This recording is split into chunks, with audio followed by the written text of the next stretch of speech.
Vous êtes branchés sur la radio Campus Unikin, la radio du savoir, sur 107.6 MHz, votre radio.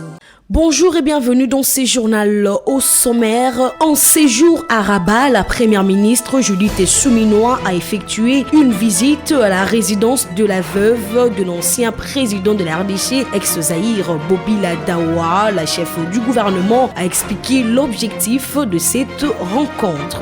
2 jours de cinéma à l'université de Kinshasa, soit du 28 et 29 novembre à l'amphithéâtre Léon des Saint-Moulins, une initiative de la coordination estudiantine. Jafet Kalula explique les motivations de cette double projection.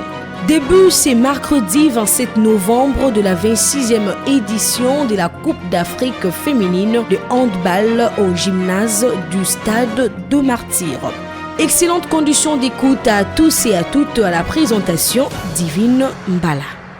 Dès son arrivée à Kalemi, le chef de l'État Félix Tshisekedi a tenu un meeting devant le millier de jeunes sur plusieurs sujets, notamment la création des entreprises afin de multiplier les emplois. Le président de la République a insisté que la jeunesse occupe une place importante dans sa stratégie de gouvernance. Écoutons le chef de l'État Félix Tshisekedi. Notre peuple, sa force, c'est qu'il est à grande majorité composée de jeunes. Et donc, notre priorité, c'est la jeunesse. Ça, c'est le premier engagement, celui de donner des emplois, des millions d'emplois à notre jeunesse. Voilà pourquoi nous avons aujourd'hui des instruments qui vont arriver jusqu'ici. Des institutions donc comme l'ANADEC pour vous aider à créer des entreprises. Parce que beaucoup de jeunes se trompent en pensant que l'État n'est à Pesakanisala. Dans l'État, Misala et Zalipo n'a pas jeune n'ont sauté. Ce ne sera pas possible d'engager tout le monde. Mais c'est par la création d'entreprises que nous allons multiplier les emplois. Et nous avons aujourd'hui des instruments pour accompagner les jeunes dans leurs initiatives de création d'emplois. C'était là le président de la République, Félix Antoine Tshisekedi.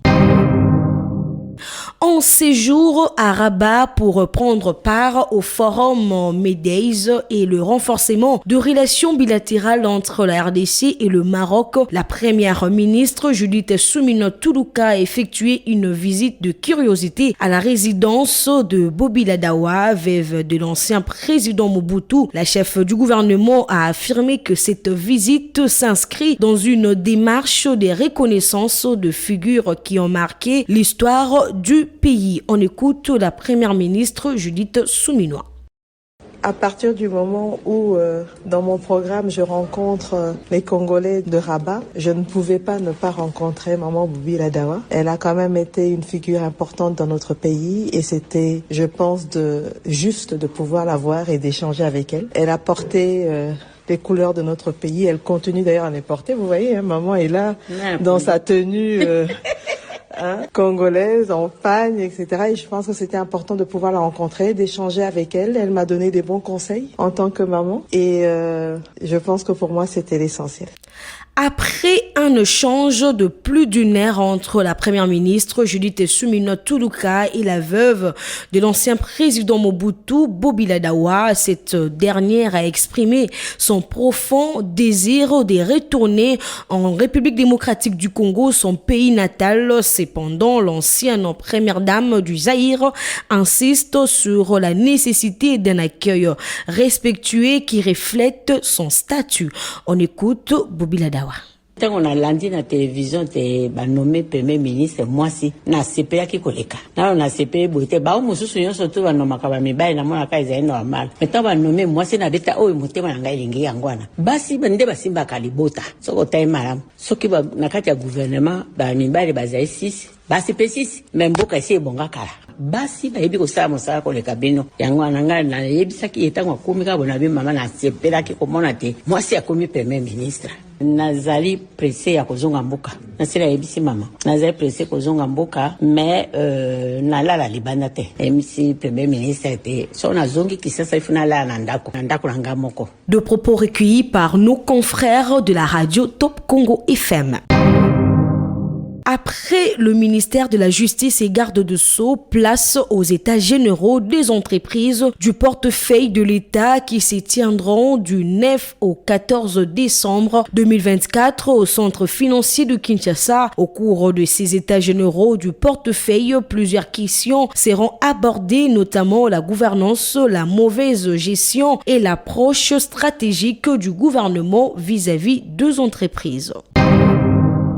Changeons de chapitre, 2 jours de cinéma à l'université de Kinshasa, soit du 28 au 29 novembre à l'amphithéâtre Léon de Saint-Moulin, une initiative de la coordination estudiantine de l'université de Kinshasa à travers son ministère de la culture et arts. Jafet Kalula explique la motivation de cette double projection au micro de Jean-Paul Mbouya Koutoumissa. Nous avons songé au travers aussi mon ministère de la culture et de la coordination estudiantine à projeter un film, un divertissement aussi pour nos camarades étudiants. Ça se passera déjà jeudi et vendredi, c'est 2 jours de divertissement à l'amphithéâtre de notre alma mater. Nous invitons vraiment la communauté estudiantine de bien vouloir venir se divertir parce que ça sera vraiment une activité inédite au fait pour beaucoup d'années qu'on avait avant qu'on n'avait pas ce genre d'activité. Alors, qu'est-ce qui vous a inspiré pour initier ces projections cinéma? C'était dans notre plan annuel culturel, selon aussi la vision que j'avais donnée au courant de ma campagne électorale. C'est une concrétisation, mais non seulement ça, nous venons à l'université pour étudier, mais aussi le cinéma aussi fait partie aussi quelque peu aussi du secteur éducationnel. Donc par ces films qu'on pourrait projeter, il y a des leçons aussi qu'on peut donner à nos camarades étudiants, non seulement qu'il y ait un divertissement, mais il y a aussi des leçons qu'on veut aussi donner à nos camarades étudiants. Donc à travers ça aussi, ça peut nous aider à passer certains messages et aussi à détendre les nerfs après avoir suivi les cours. Nous serons là à partir de 16h jusqu'à 19h, mais nous allons commencer les projections aux alentours des 17h quand un peu le soleil se couche. Quelle est la tarification, le droit d'entrée? Oui, comme c'est une activité à l'honneur de tous les étudiants de l'université de Kinshasa, nous avons prévu que ça soit gratuit. Donc il y aura une projection gratuite, sauf que il y aura quand même des stands où on va quand même donner du popcorn, etc. Là, c'est moyennant un petit coût et un coût académique, mais l'accès à la projection est totalement gratuit pour toute notre communauté étudiantine. C'est en quelque sorte un cadeau qu'on offre quand même. Parlons sport pour boucler ce journal. La cérémonie d'ouverture de la 26e édition de la Coupe d'Afrique féminine de handball interviendra ce mercredi 27 novembre à partir des 18h au gymnase du Stade de Martyrs à Kinshasa. Les meilleures équipes féminines du continent vont s'affronter pour le titre continental. Cette ouverture avec 6 matchs au programme dans la RDC face à l'Ouganda. C'est journal terminé, mais avant de vous quitter, voici le rappel de principaux titres. En séjour à Rabat, la première ministre Judith Suminwa a effectué une visite à la résidence de la veuve de l'ancien président de la RDC, ex-Zaïre Bobila Dawa. La chef du gouvernement a expliqué l'objectif de cette rencontre. 2 jours de cinéma à l'université de Kinshasa, soit du 28 au 29 novembre à l'amphithéâtre Léon de Saint-Moulin, une initiative de la coordination estudiantine. Jafet Kalula a expliqué la motivation de cette double projection que vous venez de suivre. Début ce mercredi 27 novembre de la 26e édition de la Coupe d'Afrique féminine de handball au gymnase du Stade de Martyrs. Ce journal est complètement terminé. Au nom de l'équipe technique et rédactionnelle, nous vous disons merci de nous avoir suivis. Restez branchés sur la 107.6 MHz, la radio campus, la radio des hommes intelligents. Au revoir.